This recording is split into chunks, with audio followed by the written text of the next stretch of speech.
Good morning students, myself Sachin Rana, PhD Mathematics and this video is brought to you by Amden Senior Secondary School Kalayat.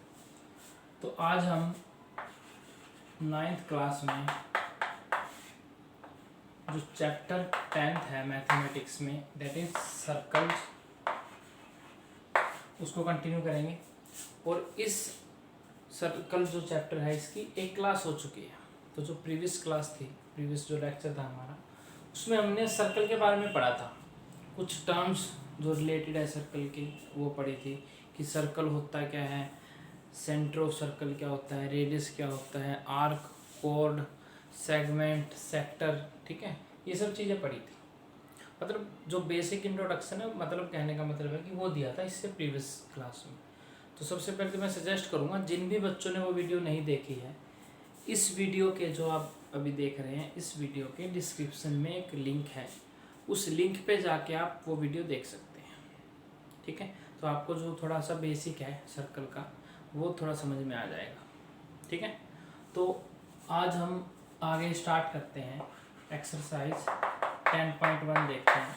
और जो मैंने कल बताया था, मतलब प्रीवियस वीडियो में जो बताया गया था, उससे रिलेटेड ही है इस 10.1 एक्सरसाइज में। दो क्वेश्चन है, एक फिलअप का है, दूसरा ट्रू फॉल्स का। छोटी सी एक्सरसाइज है, आज हमारी ख़त्म हो जाएगी। ठीक है, तो आई होप जिन बच्चों ने भी प्रीवियस वीडियो देखी है उनको सब समझ में आ गया होगा। फिर भी अगर कोई प्रॉब्लम हो रही है तो आप दोबारा से देख लें। फिर भी समझ में नहीं आ रहा तो आप कमेंट बॉक्स में बता दें। अगर ज़रूरत पड़ी तो जो टॉपिक्स आपको समझ में नहीं आएंगे उनकी मैं दोबारा से वीडियो बना दूँगा। ठीक है, तो चलिए स्टार्ट करते हैं 10.1 एक्सरसाइज।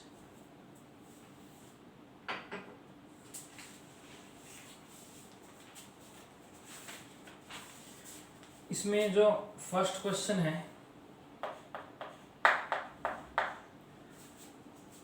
जैसे कि मैंने बताया दो क्वेश्चन है। फर्स्ट क्वेश्चन है जो वो फिलअप है, fill in the blanks. Second है ट्रू फॉल्स। तो सबसे पहले हम फर्स्ट क्वेश्चन देखते हैं क्या है। फर्स्ट पार्ट है इसका, the centre of a circle lies in dash of the circle। और आपको दो ऑप्शन भी दे रखी हैं, एक्सटीरियर और इंटीरियर।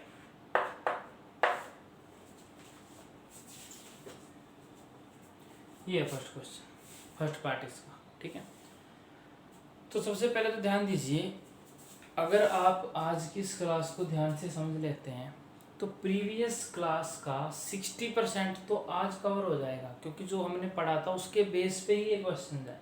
और मैं कोशिश करूँगा थोड़ा सा पिछले का भी, क्योंकि पूरा पॉसिबल तो है नहीं कि हम सारे रिवाइज करवाएं, लेकिन फिर भी जहाँ तक पॉसिबल होगा, जो भी टर्म्स होंगी अगर पॉसिबल हुआ तो मैं उसको आपको बताऊँगा क्लियर। जैसे पहला जो हमने पढ़ा था सेंटर के बारे में, तो उसी से रिलेटेड है question. The centre of a circle lies in dash of the circle, कि जो सेंटर है सर्कल का वो सर्कल पे कहाँ पर लाई करता है, उसके एक्सटीरियर पार्ट में या फिर इंटीरियर में। तो सबसे पहले तो आपको पता होना चाहिए कि जो सर्कल है इसके सेंटर का क्या मतलब होता है। सेंटर का मतलब होता है एक ऐसा पॉइंट जहाँ से आप जो सर्कल के ऊपर कहीं पे भी डिस्टेंस ले लें, ये सारे डिस्टेंस क्या होते हैं, सेम होते हैं, और इनको हम बोलते हैं रेडियस।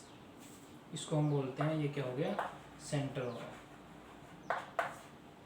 ठीक है, तो आपको सर्कल की डेफिनेशन भी क्लियर हो गई कि it is the path of the points such that the distance from a fixed point two every point remains the same. एक ऐसा पाथ जहाँ पे आप कोई भी पॉइंट ले लें, उसका एक फिक्स पॉइंट से डिस्टेंस क्या रहता है, सेम रहता है, and that fix point is called circle. उसको बोलते हैं हम सेंटर।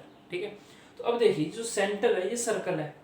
अब इस सर्कल के आपको पहली बात तो एक्सटीरियर और इंटीरियर पता होना चाहिए। इंटीरियर का मतलब होता है अंदर का पार्ट, तो ये जो अंदर जितना भी ये पार्ट है दैट इज द इंटीरियर, और जो बाहर का पार्ट है दैट इज एक्सटीरियर। तो क्वेश्चन ये है कि जो ये सेंटर है ये कहाँ लाई करेगा, इंटीरियर में एक्सटीरियर में। ऑब्वियस है सर्कल के अंदर लाई करेगा सेंटर, तो ये कहाँ पे आ जाएगा, इंटीरियर में। तो जो फर्स्ट पार्ट है इसका आंसर आ जाएगा इंटीरियर। ठीक है, आगे समझ में। तो ये था फर्स्ट पार्ट जिसमें हमें बताना था कि सेंटर है जो सर्कल में कहाँ पर लाई करेगा, इंटीरियर या एक्सटीरियर, और आंसर क्या आ गया, इंटीरियर आ गया। ठीक है, now we move on to the next second part.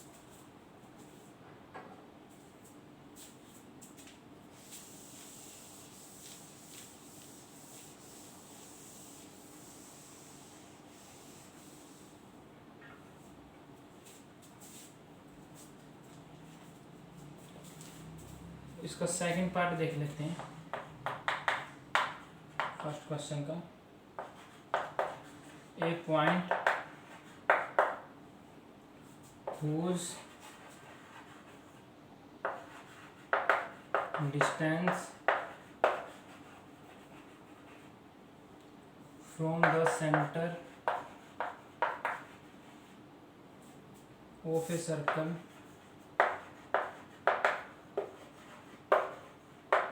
is greater than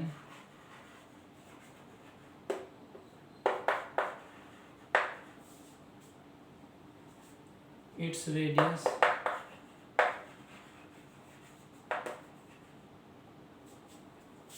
lies in dash of the circle, bracket में है एक्सटीरियर एंड इंटीरियर। देखिए क्वेश्चन सेकेंड पार्ट है जो इसमें बताया गया है, पूछा गया हमसे, a point whose distance from the centre of a circle is greater than its radius. ये सर्कल है, ये हो गया सेंटर।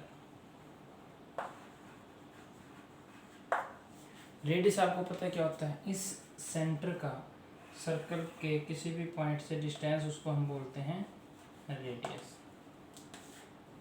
ठीक है, अब खुद सोचिए, अगर इस सेंटर से इस सर्कल के ऊपर कोई भी पॉइंट लेते हैं और उसका जो डिस्टेंस है उसको हम अगर रेडियस कहते हैं, तो खुद सोचो ज़रा, अगर कोई पॉइंट इस सर्कल के अंदर है, मान लीजिए ये पॉइंट है, ये कहाँ पे है, अंदर है, तो जो इसका डिस्टेंस होगा वो ऑब्वियसली रेडियस से क्या होगा, छोटा होगा। तो this distance is less than R, radius से छोटा होगा। और अगर मैं कोई पॉइंट बाहर ले लेता हूँ, मान लीजिए मैंने यहाँ पर ले लिया, तो यहाँ से ये जो डिस्टेंस होगा that will be greater than R, radius से ज़्यादा होगा। सिंपल सी बात है, क्योंकि रेडियस तो इतनी हो गई लेंथ। तो अगर मैं कोई इससे रेडियस से कोई छोटी लेंथ लेता हूँ, तो क्योंकि ये पॉइंट सिर्फ जो ये सर्कल है, सर्कल के बिल्कुल बाउंड्री पे है, तो थोड़ा सा कम होने का मतलब है मैं अंदर आ गया, और थोड़ा सा ज़्यादा होने का मतलब है बाहर चला गया। अब क्वेश्चन देखते हैं क्या है, a point whose distance from the centre of a circle is greater than its radius. एक ऐसा पॉइंट जिसका डिस्टेंस सेंटर से उसके रेडियस से ज़्यादा है। तो अगर रेडियस से ज़्यादा है सेंटर से उस पॉइंट का डिस्टेंस, इसका मतलब इससे ज़्यादा होगा। इससे ज़्यादा का क्या मतलब होगा, वो पॉइंट कहाँ है, बाहर है, ऑब्वियस है, कहाँ होगा, बाहर होगा। देन इट्स रेडियस, हाँ, a point whose distance from the centre of a circle is greater than its radius lies in dash of the circle. मतलब वो जो पॉइंट है वो कहाँ लाई करेगा, एक्सटीरियर में लाई करेगा, इंटीरियर में लाई करेगा। ऑब्वियस है, कहाँ लाई करेगा, बाहर, एक्सटीरियर में।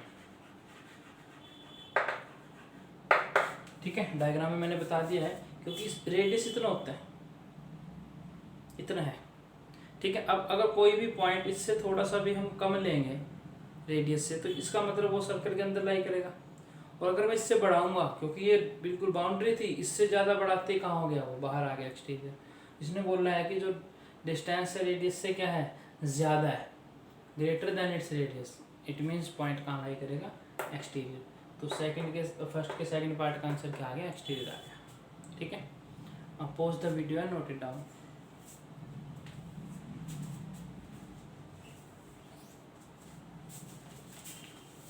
ठीक है, समझ में आ गया।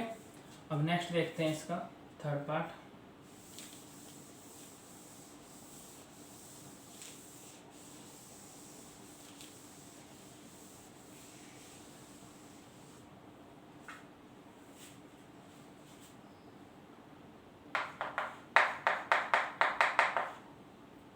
The longest chord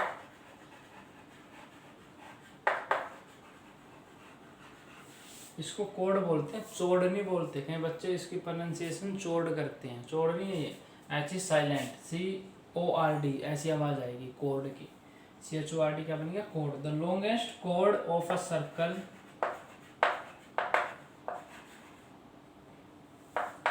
is a dash of the circle. देखिए, अगर आपको कोड का कंसेप्ट याद है, मैंने कल करवाया था प्रीवियस वीडियो में, तो इस क्वेश्चन का आंसर आपको पता लग गया होगा। ठीक है, मैं एक बार और बता देता हूँ। जैसे सर्कल है, सर्कल पे कहीं भी मैंने 2 पॉइंट ले लिए, उन दोनों पॉइंटों को आपस में अगर मैं मिला दूँ तो जो लाइन बनती है दैट इज द कोड। उसको क्या बोलते हैं? कोड बोलते हैं। ठीक है, अब क्वेश्चन ये है कि जो लॉन्गेस्ट कोड है सर्कल की वो क्या होगी। देखिए, मैं यहाँ से जैसे ही, ये क्या है? सेंटर है, जैसे ही मैं सेंटर की तरफ आता रहूँगा इसकी जो लेंथ है वो बढ़नी शुरू हो जाएगी, यहाँ आऊँगा और ज़्यादा बढ़ेगी, और एक पॉइंट ऐसा आ जाएगा जब ये बिल्कुल सेंटर से पास हो गई। ठीक है, और देखिए जैसे ही मैं नीचे जाऊँगा फिर से घटनी शुरू हो जाएगी। तो इसका मतलब ये वो लाइन है जहाँ पर जो कोड है वो क्या है? लार्जेस्ट है, लार्जेस्ट कोड। और ये जो लाइन है, ये जो 2 पॉइंट हैं, ठीक है, इनको मिला के जो ये कोड बनी है, ये कोड कहाँ से पास हो रही है? सेंटर से। ठीक है, तो अगर कोई कोड सेंटर से पास करती है तो वो क्या होती है? ऑब्वियस है, दैट इज द डायमीटर। क्या होगी? ये डायमीटर तो हो गई। तो हम उसको क्या बोलते हैं? The longest code of a circle is a dash of the diameter. So dash of the circle मतलब डायमीटर ऑफ द सर्कल। तो फर्स्ट के थर्ड पार्ट का आंसर क्या आ गया? डायमीटर। ठीक है, चलिए नेक्स्ट देखते हैं।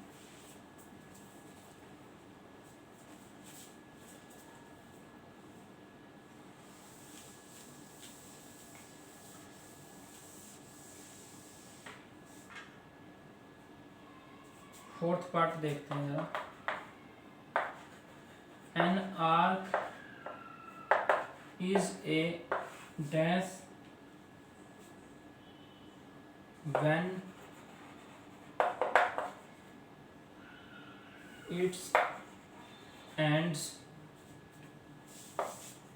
are the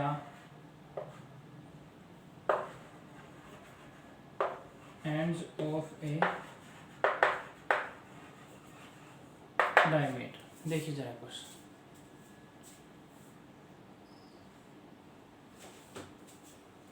देखिए एन आर्क, पहले तो पता होना चाहिए आर्क क्या होती है। आर्क होती है the part of a circle. जैसे मैंने सर्कल ड्रॉ किया, ठीक है, इसका मैं अगर यहाँ से लेके यहाँ तक का एक ये पार्ट ले लूँ, दैट इज द आर्क। ये क्या है? एक आर्क। ये वाला पार्ट लेता हूँ ऐसे, that is also the arc. मतलब सर्कल का एक हिस्सा, एक पार्ट, उसको क्या बोलते हैं? आर्क बोलते हैं। ये छोटा है, that's why it is called minor arc. It is the major arc. इसको बड़ी जो आर्क होती है उसको क्या बोलते हैं? Major arc. और क्वेश्चन ये है, an arc is a dash when its ends are the ends of a diameter. अब सोचिए कि ये डायमीटर है जरा, जैसे डायमीटर है, ठीक है, अब यहाँ से लेके यहाँ तक जो मैं ये पोर्शन लूँगा that is also an arc. तो अगर मैं इसको ड्रॉ करता हूँ, देखिए ज़रा, अगर इसको मैं ड्रॉ करता हूँ आर्क को, तो ये ऐसे बन गया। ठीक है, अब देखो ये आधा ही तो सर्कल बना, तो ये आधा ही तो है यहाँ से लेके यहाँ तक डायमीटर के एंड्स का, इतना ही नीचे बचा, that is the half of a circle. और जो सर्कल का हाफ होता है that is called the semi circle. तो हम इसको क्या बोल देंगे? Semi circle, that is the semi circle. तो फर्स्ट के फोर्थ पार्ट का आंसर क्या आ गया? Semi circle. ठीक है, चलिए नेक्स्ट देखते हैं एक बार। इसका फिफ्थ पार्ट देखते हैं।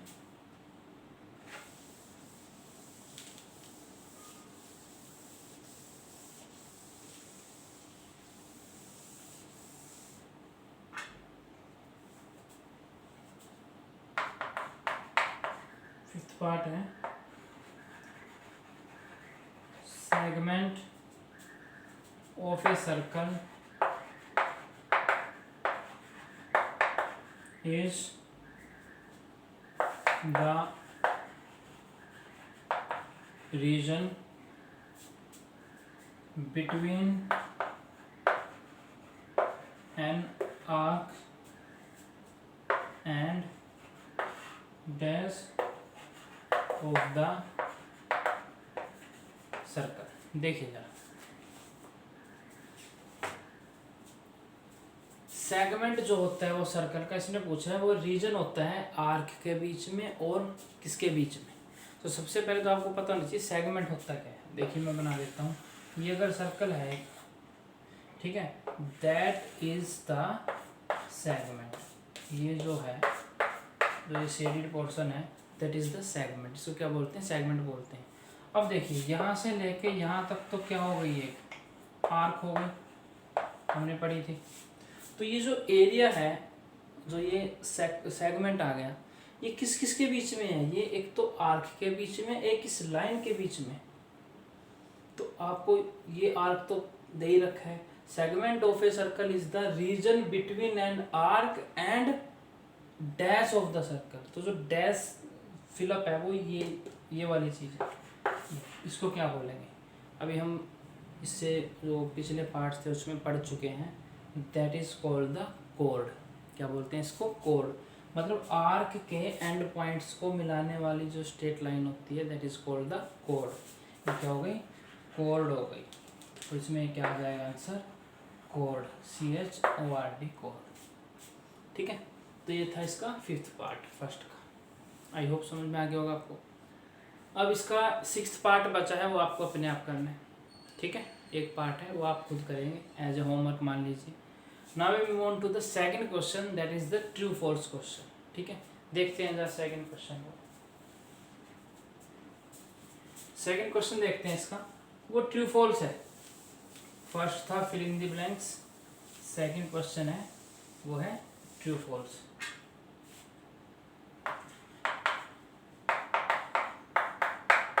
ट्रू फॉल्स करेंगे इसमें। फर्स्ट पार्ट है line segment joining the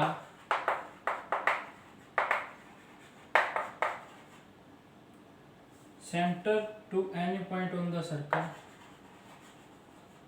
center to any point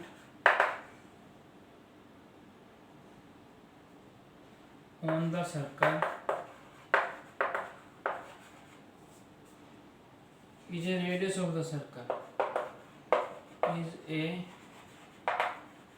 radius of the circle. देखिए इसका मतलब है the line segment joining the centre to any point on the circle. मतलब सर्कल के सेंटर को किसी भी लाइन से ज्वाइन करने वाला जो लाइन सेगमेंट है उसको हम रेडियस बोलेंगे। और रेडियस यही तो होता है कि सर्कल के सेंटर से किसी भी पॉइंट को आप मिला दें सर्कल के ऊपर के, उसको हम क्या बोलते हैं? रेडियस बोलते हैं। और इसमें यही बोला गया है कि the line segment, that is the line segment joining the centre to any point on the circle is the radius of the circle. So that is true. तो इसको जो आंसर आ जाएगा वो क्या आ जाएगा? ट्रू आ जाएगा। ठीक है, समझ में आ गया। Now we move on to the second part. इसका जरा सेकंड पार्ट देखते हैं।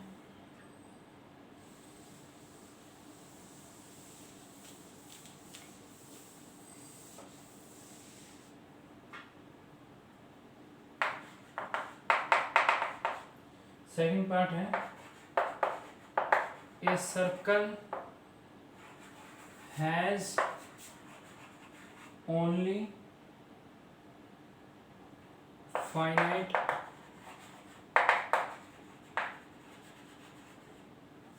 number of equal chords. Circle has only finite number of equal chords. इसका मतलब है कि जो सर्कल है इस पे जो इक्वल कोर्ड्स होंगी वो फाइनाइट होंगी। फाइनाइट का मतलब है फिक्स होंगी, हम उन्हें काउंट कर सकते हैं। ठीक है, जैसे कि यहाँ पे है ये कोड है, ठीक है, ए बी कोड है, इसी लेंथ की कोड और भी हो सकती है। मान लीजिए यहाँ पे हो गई, ये भी हो गई, इसी लेंथ की आप यहाँ पे भी ले सकते हैं, सी डी, ये सारी इक्वल है, कितनी बना सकते हैं। तो ये पता करते हैं कि क्या ये फाइनाइट होंगी या नहीं होंगी। देखिए फाइनाइट कब होंगी, फाइनाइट तब होंगी जब सर्कल के ऊपर पॉइंट्स जो होंगे, क्योंकि दो पॉइंट्स को मिला के कोड बनती है। तो अगर सर्कल के ऊपर पॉइंट्स फाइनाइट है, इसका मतलब कोड्स भी क्या होंगी, फाइनाइट होंगी। लेकिन हमें पता है सर्कल के ऊपर जो पॉइंट्स होते हैं दैट आर, वो जो पॉइंट्स होते हैं these are the infinite points. तो हमें नहीं पता ना सर्कल के ऊपर पॉइंट कितने इनफाइनाइट पॉइंट होंगे। ठीक है, तो क्योंकि points are infinite so the chords will also be infinite. Chords भी क्या होंगी, इनफाइनाइट होंगी। तो इसका आंसर क्या आ जाएगा, फॉल्स। इसमें कहा गया है कि जो कोड्स होंगी, इक्वल कोड्स, वो फाइनाइट होंगी, लेकिन फाइनाइट नहीं होती, वो क्या होती हैं, वो इनफाइनाइट होती हैं, कितनी भी हो सकती हैं। ठीक है, तो ये था सेकंड पार्ट। अब जरा थर्ड पार्ट देख लेते हैं इसका।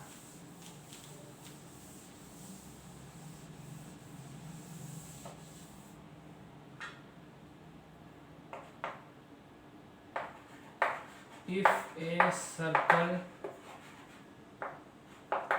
is divided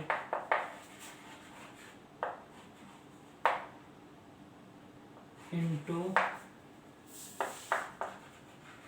three equal arcs, each is a major arc. देखिए ये सर्कल है, ठीक है। अब इसमें कहा गया है कि अगर मैं इस सर्कल को तीन इक्वल आर्क में डिवाइड कर दूं तो हर एक आर्क मेजर आर्क होगी। तो एक चीज़ ध्यान रखिए, क्योंकि इक्वल आर्क बोला गया है, तो मान लीजिए यहाँ से लेके, ठीक है, एक यहाँ तक हो गई, एक यहाँ तक, ऐसे बन गई तीन आर्क। एक ऐसे बनी कुछ, दूसरी ऐसे बनी और तीसरी ऐसे बनी। ये इक्वल आर्क है, 1 2 3। ये सेकंड आर्क, ये फर्स्ट आर्क, ये थर्ड आर्क, ये थर्ड आर्क है, ये सेकंड आर्क और ये फर्स्ट आर्क। अब देखिए इनकी लेंथ क्या है, इक्वल है। अब मेजर और माइनर आर्क क्या होती है, माइनर आर्क होती है जिसकी लेंथ छोटी हो, मेजर आर्क होती है जिसकी लेंथ बड़ी हो। अगर हमने इक्वली डिवाइड कर दिया सर्कल को तीन पार्ट्स में, तो जो लेंथ होंगी वो तो अपने आप इक्वल होगी। तो उसमें मेजर और माइनर का तो कोई चक्कर ही नहीं है, ना तो कोई मेजर होगा ना माइनर होगा, क्योंकि मेजर माइनर तो तब होता है जब कुछ छोटा बड़ा हो, छोटा हो तो माइनर, बड़ा हो तो मेजर। तो यहाँ पे तो इक्वल है, तो इसका मतलब that is the false statement. ये क्या है, फॉल्स है कि इक्वल जो ईच आर्क होगी वो मेजर आर्क होगी। मेजर नहीं बोलेंगे उसको, ना माइनर बोलेंगे, इक्वल आर्क बोलेंगे, वो क्या होगी, इक्वल होगी। ठीक है, अब pause the video and note it down. ठीक है, समझ में आ गए। अब ऐसे इसके फोर्थ है, फिफ्थ, सिक्स्थ, तीन पार्ट है। ठीक है, ये आपको अपने आप करने हैं, इसके तीन पार्ट बच गए हैं। तो ये फर्स्ट जो एक्सरसाइज थी वो हमारी कंप्लीट हो गई है। इसमें सिर्फ हमें यही बताना था कि जो सर्कल से रिलेटेड टर्म्स हैं उसके फिलअप्स थे कुछ, और दूसरा ट्रू फॉल्स की ट्रू क्या है, फॉल्स क्या है। तो मैं फिर से सजेस्ट करूँगा जो इससे प्रीवियस वीडियो थी वो आप एक बार ज़रूर देख लें, क्योंकि कुछ टर्म्स की तो हमने कोशिश की है, ट्राई किया है कि यहाँ पे समझा दें आपको। ठीक है, एक दो चीज़ें बता भी दी हैं, कोड क्या होती है, ठीक है, सेगमेंट हो गया, मेजर माइनर आर्क हो गई, सेंटर हो गया। लेकिन जो प्रीवियस वीडियो है उसमें पूरा डिटेल में करवा रखा है, तो आप वहाँ पे देख लें। ठीक है, तो आई होप आपको समझ में आ गया होगा ये। तो मिलते हैं नेक्स्ट वीडियो में जिसमें हम 10.2 एक्सरसाइज स्टार्ट करेंगे। ठीक है, थैंक यू वेरी मच।